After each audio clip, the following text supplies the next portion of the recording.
Brahmacharis means we are keeping them in such a way that their energies are loose, malleable. We can make anything out of them, just anything out of them. I can combine 10 brahmacharis into one and make 10 brahmacharis into one huge human being, a huge force.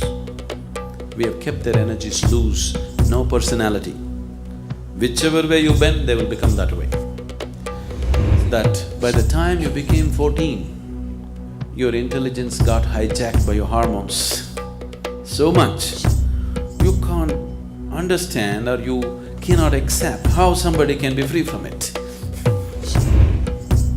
You can be married and still be a brahmachari.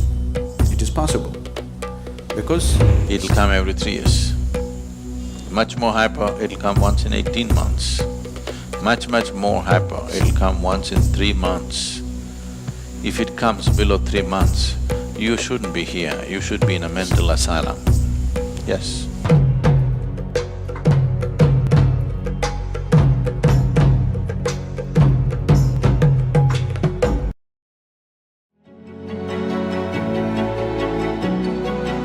How important is a man's semen for physical, mental and spiritual well-being? Can wasting our semen damage us spiritually? well, semen is the basis of your physical existence, whether you're a man or a woman. You have come into existence because that is 50% of the ingredient. Yes? Well, we have skin, we have epithelial cells, we have hair, we have many other aspects of body, heart, liver, kidney, so many things.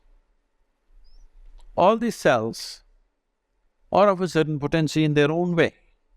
But semen is of an extraordinary level of potency, it can create a whole new life.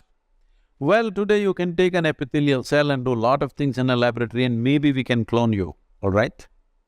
So the potential is here also, but it is not in the same dynamics as it is in a cell, which you're referring to as semen. So in the yogic culture, this is called as virya.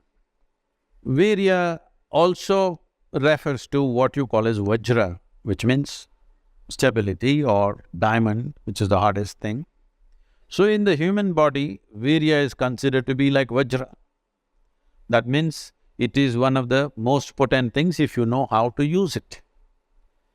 Well, how to use it means you can use it to produce a child. That's one thing. Well, if this question is coming because you are using it to spill it on the JNU bed sheets, okay? If that's how you're using it, well, that's your compulsion, you're doing whatever you're doing. This is not something to be judged morally, that's not the point, it's a question of what is the level of compulsion that one has. But anything in this body, can it be transformed into a different level of function? Absolutely. Not just semen, just everything in this body can be transformed. Say, suppose I give you all soup-making ingredients, same soup-making ingredients to every one of you. Do you believe all of you will produce the same soup? No. You will produce 500 varieties of soups, those same ingredients. That's all that's happened with us right now.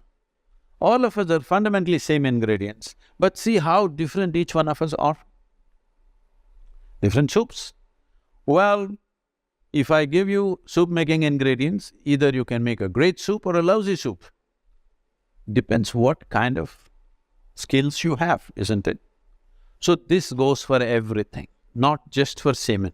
Every dimension of your body and your mind, you can transform into something tremendous, or you can make it mediocre, or you can make it a serious problem. Every aspect of your life. That goes for this aspect of life also. Say, people are making it literal translations, but if you want to produce a certain, let's say, epithelial cells, how much energy the body spends on it? And if you want to produce a cell which you call a semen, how much energy body spends is very different. This can be scientifically established. So, when you're investing so much energy in that, obviously it has a potency if you know how to explore. But are you competent to explore? Are you capable of exploring? Do you have the necessary sadhana and guidance to do that? That's a big question mark. Namaskaram Sadhguru. What does the path of Brahmacharya involve? How do I know whether I am capable of that? Brahmacharya means to be like the breeze. That is, you don't stick to anything. It's going everywhere. We don't know where it's coming from right now. Just cross the oceans and come, here it is. It just keeps going. Brahmacharya means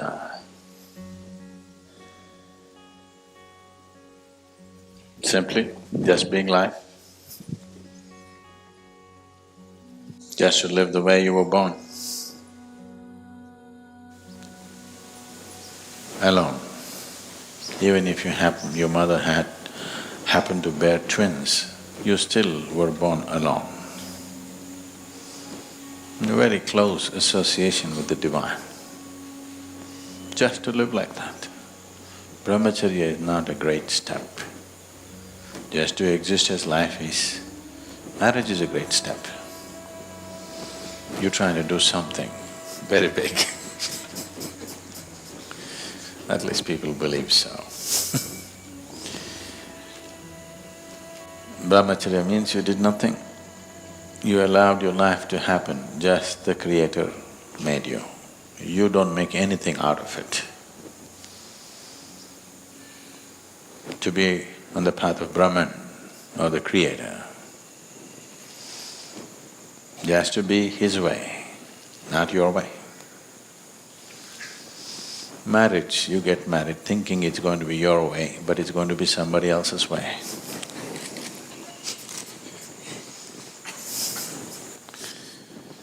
So Brahmacharya means just His way, the way He made you, just to be like that. No step. If you don't do anything, you're a Brahmachari. But there is sadhana, there is other disciplines. What is that about? That is just to help you to stay like that, because once you picked up material from this planet,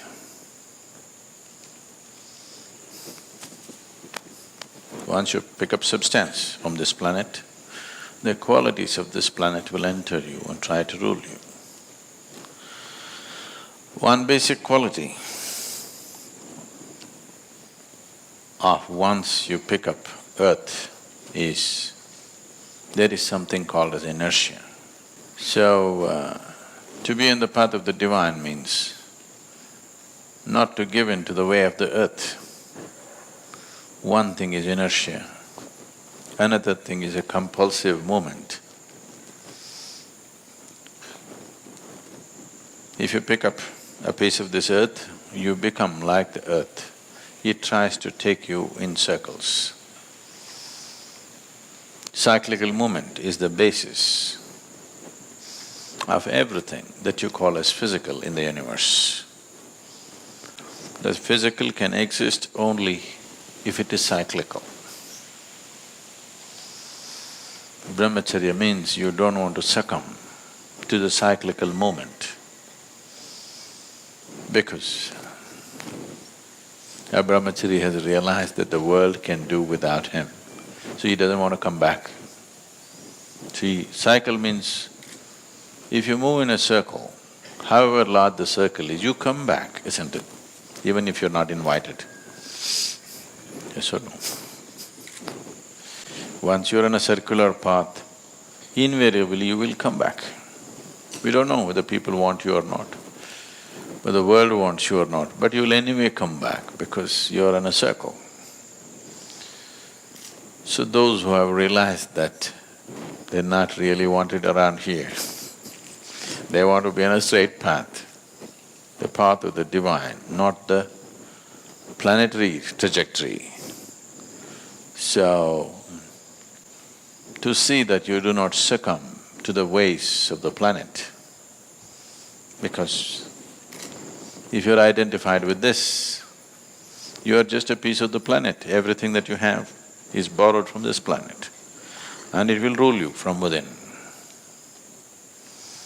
So one takes on to Brahmacharya instead of as a natural process, as a path, as a discipline, so that they don't get into cyclical motion of life.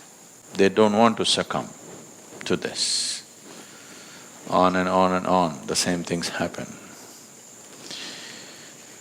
So what does it involve? If you're very conscious, it involves nothing. Very simple. You wake up every day in the morning like you were born. You go to sleep like you would die. In between, whatever is useful to everybody you do, because you still not reached a place where you can exist without activity. You need to do something. The idea is that activity should be never about you. Because if the activity is about you, you will pile up entanglement. So you constantly do activity which is not about you. You do that much activity, when you go to bed, you don't have a moment, you fall like you're dead. When you wake up, before the birds get busy, rest will be taken care of by grace. Need not do too much because we invest a certain amount of energy to manufacture a brahmachari. Actually, it shouldn't be necessary. If they simply didn't do anything, they would be there. But the ways of the earth rule from within, because after all, you can't keep your body down. It has memory, it's a huge karmic pile. So it has its tendencies.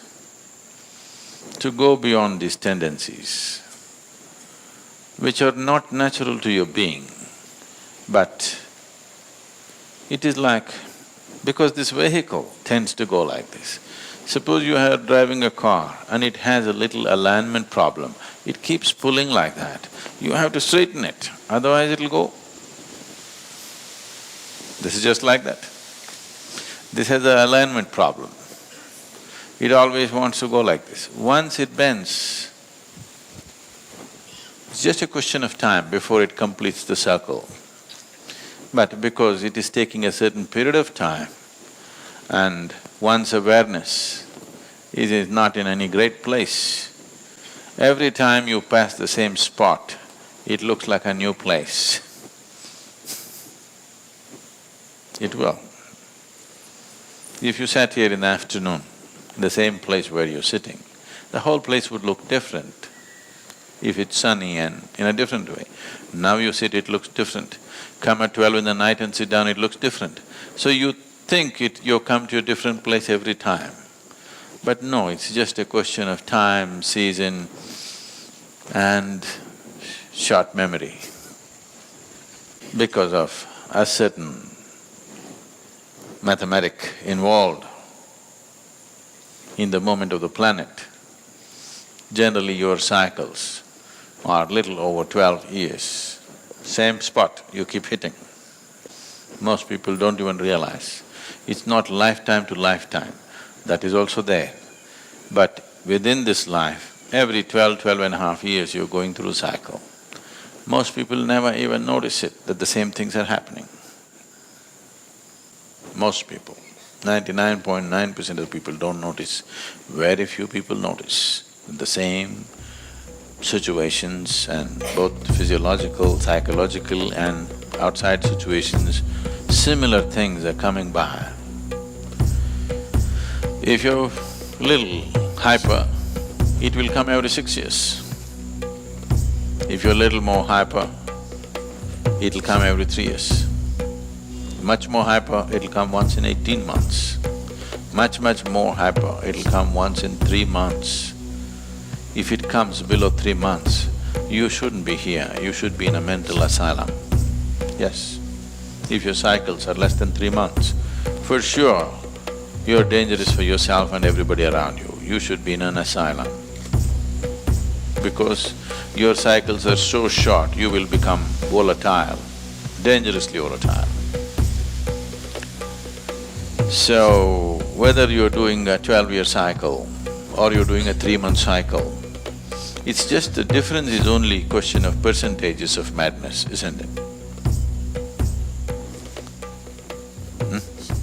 If you're doing 3-month, everybody can see that you're mad. If you're doing 12-year cycles, people don't make out, but you know. If you're sincere, you know you're crazy. If you're straight with yourself, you clearly know you're crazy. Only thing is, because it's 12.5 years or so, you can fool the world that you're okay. If… I want you to, all of you to look at this. Sincerely look at yourself. Don't worry about the social impact. You don't have to admit it to anybody. Okay? Within yourself, aren't you quite insane?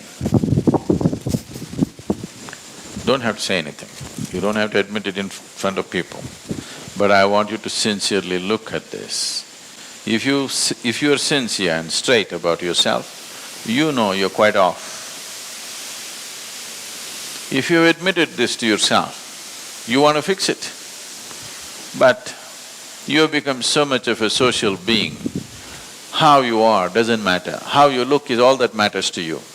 Then you can go on. Many lifetimes you can go on. How you are matters to you, your being has become very important for you, not what somebody thinks about you. It is not another person's opinion which is crafting your life. It is the nature of your being. If that happens, you will naturally be on the path of the divine. You will want to be there. There is no other way.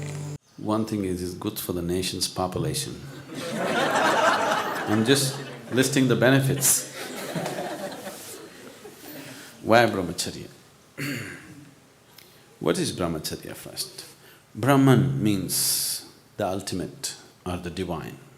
Charya means the path. One who is on the path of the ultimate or one who is on the path of the divine is a brahmachari. One who is on the path of the divine means see, after all, everybody is in search of joyfulness, isn't it? Knowingly or unknowingly. Yes or no? Yes. Yes. Because you could not find joy, you settled for pleasure. Pleasure is not joy. Pleasure is just a shadow of joy. It's beautiful, but it's very limited. Whenever you involve yourself in pleasure, if you want to have pleasure, you need something or somebody to have pleasure, isn't it? Yes? The deeper you go into pleasure, the deeper your bondage with this something or somebody. Yes? Suppose this something or somebody is taken away from you, you will be broken. Isn't it so? If you have a very deep involvement with pleasure, that something or somebody which gives you pleasure, if it's taken away from you, aren't you broken? So, your existence becomes that of huge bondage. Bondage is not something that any human being enjoys. There is something within you which is always wanting to be free from all bondage, isn't it? But if you become a pleasure seeker, naturally you're setting up limitations in such a pleasant way that you cannot transcend it. Unpleasant limitations, you can break them. Pleasant limitations, you cannot break them, isn't it? Lot of your shackles, you have gold-plated them and you're wearing them like ornaments, aren't you? Yes. Your limitations, you're celebrating your limitations. Once you start celebrating your limitations, then there is no way to become free of that. So Brahmacharya means you are on the path of the divine. That means, first step towards that is you're joyful by your own nature. Whenever you're very happy, you're joyful, have you noticed you don't seem to need anything? Yes? On a particular day you're very happy. If you don't eat, if you don't sleep, it doesn't matter. Is that so?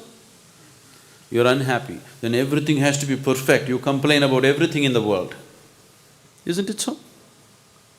When you're really joyful, just see, it sets you free. When you're unhappy, everything is important, everything has to be in a particular way. For everything you will complain. Unhappy people are always complaining. Happy people are always easy to work with, easy to be with, because nothing matters when you're happy. Everything is flexible. Which is freedom? Joy is freedom or pleasure is freedom? Joy is obviously freedom, isn't it?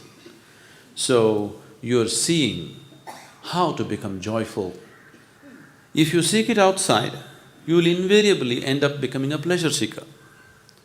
Anyway, the source of joy is within you. Whenever you were happy, did happiness happen from within you or did it rain upon you from outside?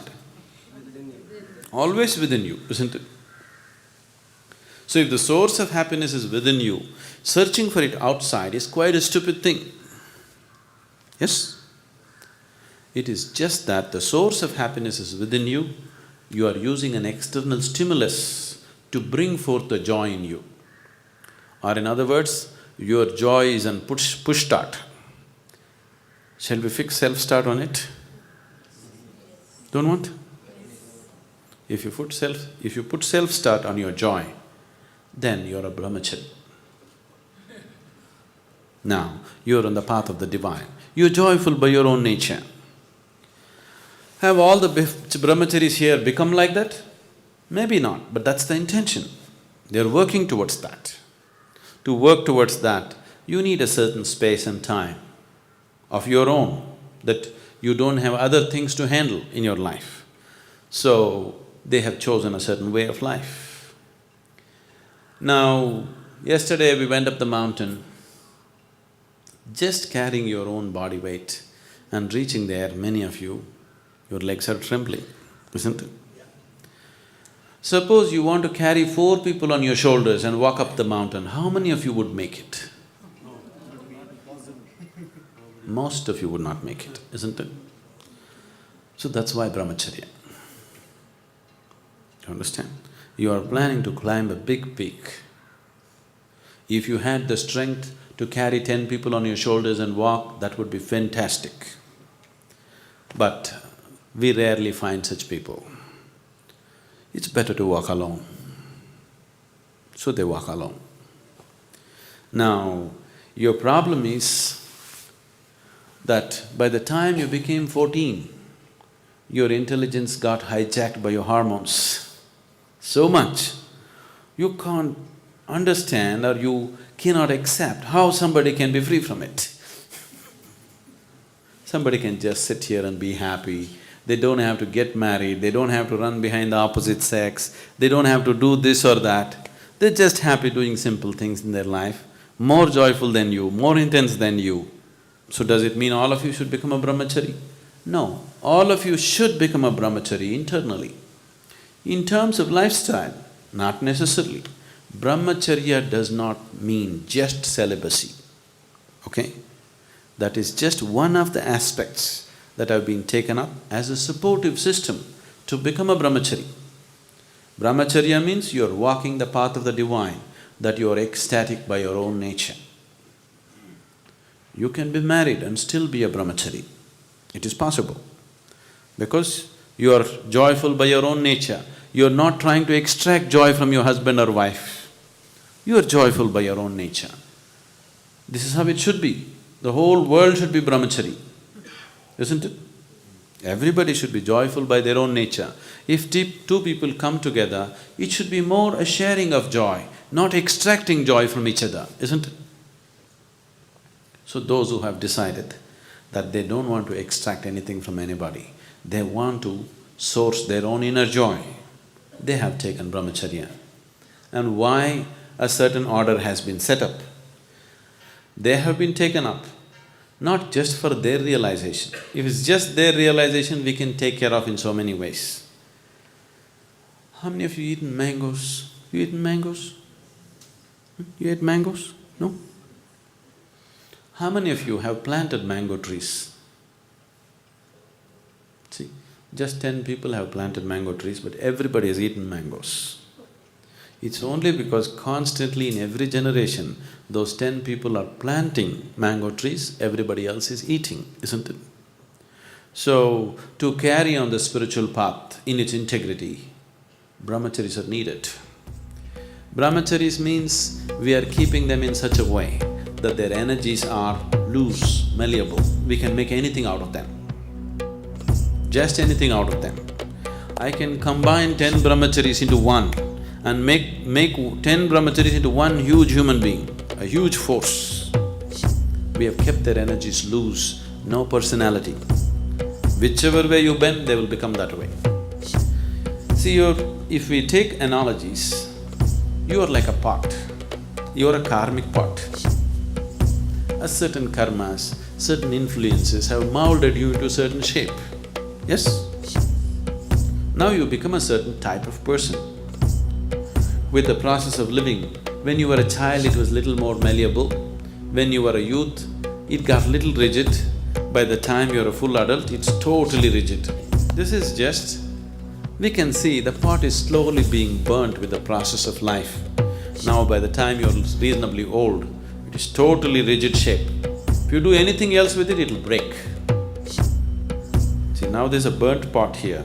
If you try to change the shape of this pot, it'll only break into pieces, isn't it? But when it was unburnt, very easily you could mold it into anything.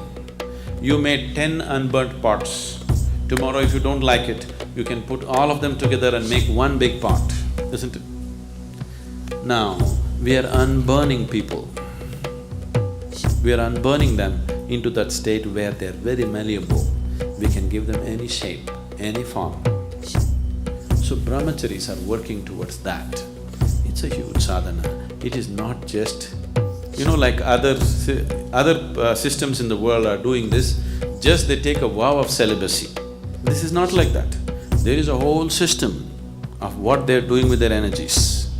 There is a whole lot of work that's being done internally. This is just a small part of it. What you see as they being unmarried is just a small part of it. The rest of it is very internal. And people who are willing to dedicate themselves for others' well-being are needed in the society.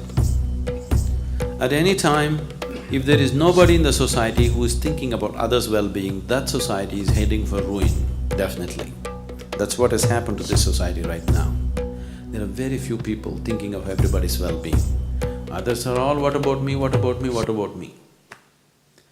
If a certain percentage of people are thinking beyond their own well-being, only then a society will remain sane and stable. Otherwise, societies will just go for ruin. Is it not important? There are few people who are not thinking about their own well-being, their own life, they're seeing how to make it happen for somebody else. So brahmacharis are an investment for future, to keep spirituality in its pristine purity and to transmit it from generation to generation. A small core group of people are needed. Everybody need not take that thing, nor will we take everybody. Every year, hundreds of applications for brahmacharya comes. We just choose 8–10 people out of that, looking at various qualities and various possibilities. We don't take everybody who comes, because it's not necessary, nor can they be like that, nor can they put in the sadhana that is required or demanded out of them. Your personality has to become malleable and conscious, that you can mold yourself into any kind of pot. Is it not good to have that freedom? Yes. That's brahmacharya.